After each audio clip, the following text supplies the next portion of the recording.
Nous poursuivons avec Estelle Rode sur une présentation globale de la situation sur l'ANRU et le PMR4. Alors je profite de l'occasion de n'avoir aucune délibération pour prendre la parole. C'est une petite boutade, mais c'est juste pour, par cette boutade, à quel point en fait le renouvellement urbain, en tout cas au niveau de la ville, est un vrai travail collectif transversal, puisque c'est avec l'ensemble de mes collègues que nous faisons avancer ce beau projet. Donc là, ce sont sur des délibérations de Stanislas et de Jacques Richir. Tous les volets de la ville, n'est-ce pas, Anissa et tous les autres élus, Charlotte et tant d'autres. Voilà, je vous sais à mes côtés pour pouvoir mettre en œuvre tout ce projet de renouvellement. Et j'aimerais qu'au niveau national, on ait une telle mobilisation transversale pour nos projets de renouvellement urbain. Malheureusement, les projets de renouvellement urbain souffrent, comme la politique de la ville, d'un manque d'ambition et n'ont pas les moyens mis à la hauteur, alors que l'on sait tout projet de renouvellement urbain a besoin de plus aujourd'hui par rapport au coût du bâtiment et à toute la question de la construction du bâtiment, comme l'avait démontré ma collègue Anissa Baderi lors de sa précédente intervention.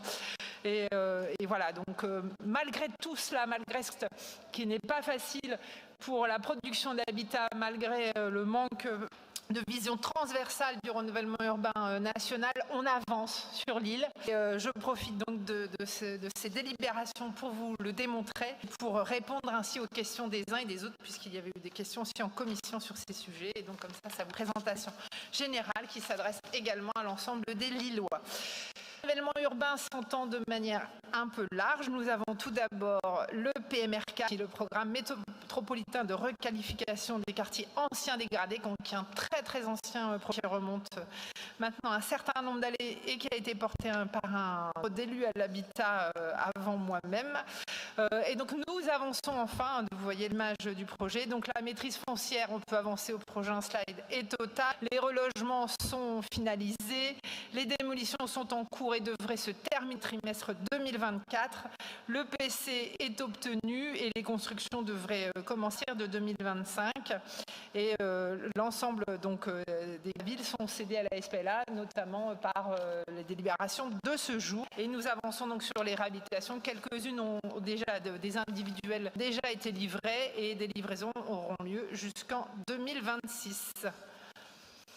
Je vais passer maintenant donc au NPNRU, qui est donc un autre volet du renouvellement urbain qui touche notre ville, et donc me concentrer un peu plus sur deux projets de renouvellement, donc qui sont le Concorde, donc avec les actuels sur Concorde. Donc tout d'abord, une première et une grande actualité. Un projet de renouvellement urbain, c'est d'abord et avant tout de s'occuper des habitants. Si on porte un projet de renouvellement urbain, c'est bien parce que les conditions d'habitat et de vie des habitants sont indignes ou proches de l'indigne. Et donc l'important, c'est d'abord de ces habitants. Et au niveau de la ville de Lille, donc on est fortement mobilisé sur ces questions. Et on a à ce jour sur Concorde déjà réalisé 522 relogements, donc 4 réseaux totalement relogés, 2 sont en fin de relogement avec 7 ménages en attente de déménagement, 3 résidences en cours de relogement avec 213 ménages concernés. Alors qu'en cours de relogement, on est à différents niveaux. Quand on parle du cours, c'est-à-dire que c'est l'ouverture du relogement. Mais il y a 6 mois d'enquête et autres comme ça. Donc ça ne veut pas dire que les gens ont eu des propositions ou autres en cours, ça veut dire que la barre de logement est dans le processus de relogement et que l'ensemble des ménages commencent à être auditionnés, à être questionnés et qu'une enquête est menée auprès d'eux avant de pouvoir commencer à lancer sur des plans de relogement, et une nouvelle résidence sera engagée à l'automne. Une belle équipe autour de cet accompagnement social, je pense que c'est important et je suis contente de les mettre tous à l'honneur, que ce soit les membres du CCAS, mais la mission de renouvellement urbain. Alors là, on a Nourdine du mission de renouvellement urbain, mais c'est aussi l'ensemble de toute l'équipe avec Nina Colombo, que je profite aussi de celle, parce que sans eux, on n'avancerait pas. Et donc cette équipe qui est vraiment à l'écoute des habitants pour faire en sorte que le relogement soit aussi pour eux une occasion de rebondir si besoin, donc avec un accompagnement social individualisé, collectif, des forums réunissant l'ensemble des partenaires, et ce qui permet pour certains en tout cas que ce relogement soit une réussite, un parcours ascendant avec l'ensemble des projets qu'on mène, notamment la ferme urbaine aussi et des projets d'insertion. La cité de l'emploi, le premier adjoint, vous avez ressouligné tout à l'heure, c'est vraiment des occasions pour beaucoup de se remettre à l'emploi, de retrouver des parcours positifs. Et c'est aussi un projet de renouvellement urbain au-delà de l'ensemble des éléments un peu plus durs. Allons voir sur la slide future.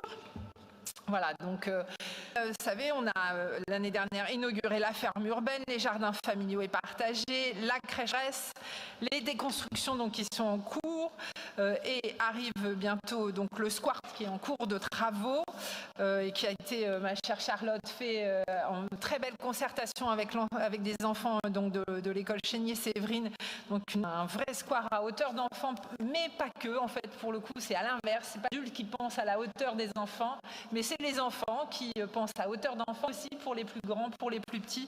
Et c'est voilà, c'était un beau projet innovant anti-bruit qui est en train d'être fini et d'être réalisé. Les plantations d'arbres donc qui arrivent bientôt et on va avancer aussi sur le projet de centrale photovoltaïque. On a la photo là des 4 bancs qui sont en cours de déconstruction et les 2 nouvelles donc des constructions qui seront engagées, elles, 2024, ainsi que l'espace Concorde et l'ancienne école Hachette qui sont actuellement en cours de déconstruction.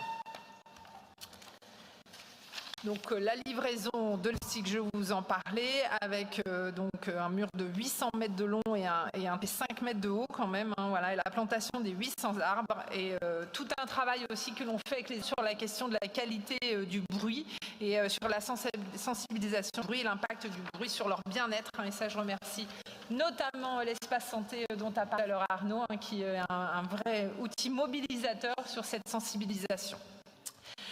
L'agriculture urbaine, bien évidemment, qui prend racine, mon cher Claes, à Faubourg, hein, donc avec cette ferme urbaine que vous connaissez tous, qui entre aujourd'hui dans sa deuxième année d'exploitation, qui produira 7 tonnes de denrées et avec l'amplification aussi d'une vente aux particuliers. À souligner donc les 6 emplois en CCDI, ces 6 emplois constant, mais déjà maintenant à plus de 15 personnes accompagnées tout au long du parcours et des gens du quartier ou des NPNRU qui sont vraiment accompagnés et qui leur ouvrent des possibles, hein, qui passent par ces CDDI, ne finissent pas forcément dans des métiers de l'agriculture urbaine, mais en tout cas l'ensemble des potentiels, parce que c'est aussi de la logistique, c'est aussi toutes ces questions, et donc je remercie tout ce travail qui est fait et qui est vraiment important. On a aussi beaucoup d'associations du quartier qui jouent vraiment le jeu, hein, donc 11 associations qui sont des habitants et qui aident à promouvoir donc la santé par l'assiette, ma Christine, et donc qui contribuent à toute la convivialité qui existe autour de ce projet et de sa mise en œuvre. La crèche Madeleine Bresse, hein, que vous voyez, et voilà, avec les dépôts de permis de construire donc pour les premiers logements qui sont qui sont en cours de déposer, et les équipements qui seront aussi donc une nouvelle école, une la halte garderie définitive, la médiathèque et la future école, et la restructuration de Renault. Et dans les premiers îlots de logement, ma chère Justine, il y aura aussi un nouvel senior, hein, qui sera présent sur ce quartier de Faubourg. Et le lancement au printemps des préviabilisations des terrains de toutes ces opérations. Donc vous voyez, l'année 24, c'est l'année du début des nouvelles choses qui sortent de terre pour ce beau quartier. La poursuite des aménagements, donc je l'ai dit tout à l'heure, le square, l'aménagement du futur parc, lui, qui commencera en 2025. Pour ce qui est de la pointe des Blancs, donc je commencerai comme pour Concorde, donc la question des relogements, hein, parce que comme à Concorde, voilà, ce qui compte d'abord avant nous, c'est d'accompagner les habitants. Donc 158 relogements ont été réalisés, avec 2 qui sont en fin de relogement d'ici l'été, 11 ménages qui sont en attente de relogement et 6 en déménagement. 2 résidences donc, qui sont en cours où il reste encore 54 ménages et 2 prochaines résidences donc, pour lesquelles on engagera le relogement, cher Arnaud, avec une réunion de lancement au courant mai. Un alignement global des familles comme à Faubourg, hein, bien évidemment, avec l'équipe DAS qui accompagne l'ensemble des personnes qui en ont besoin, des forums qui réunissent l'ensemble des partenaires. Voilà, on a eu quelques petites difficultés au moment sur la mise en place de l'accompagnement global, sur le travail de la méta sur les normes, mais les choses sont en place maintenant, avec des permanences régulières, le forum, voilà, et qui permettent aussi de beaux parcours sur ce quartier. Donc l'avancement, donc là vous voyez l'avancement qui arrive. Donc là c'est la réhabilitation du séchoir qui sera prévu, mais pour l'instant il est mis en sécurité. Les objectifs de préservation du petit bois, la préservation du verger de l'université, la création d'un silo qui permettra de libérer l'espace, un parvis planté donc de place publique et l'école Montessori qui explique la déconstruction d'une barre, une localisation du centre social des Bois Blancs et l'ouverture de promenade végétalisée sur la berge, c'est voilà, tout ce qui est attendu. Et donc en 2004, je le disais, les 2 premières déconstructions qui seront engagées rue Colly et la dépollution du site Montpellier qui lui sera terminée et la mise en protection du séchoir. Mon cher Didier Joseph François, qui pour assurer sa réhabilitation et sa préservation.